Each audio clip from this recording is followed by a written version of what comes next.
ako eh. Napakoy ka 15. Ha?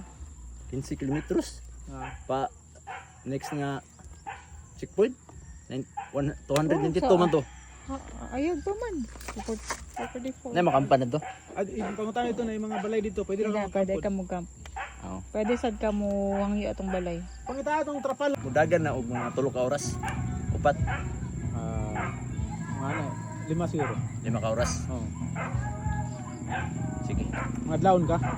Bali, pag- stress mo tirada. Pagkuha na, pag sabaha kayo, ay matagbo nyo dito yung mukang ka. Mga 4 mo, ride out na ko.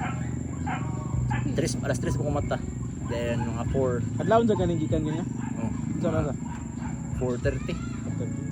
Amo tulog sa barangay. Nangihol. Kamu doon ni Kuan. Oo, mga sutsulan na ni abot. Abot Abot ko, ko nakita ni mo tatak. tekit na lang ko na to, kay hayag ko man. Niya siya wala. Klaro kay sanan. Ngit-ngit siya, ngit-ngit Oh, siya. di man ko maklaro kung mo diretso ka, di ka muling dire, di mo makita. Din po ni siya mo tindahan gud. Ako kay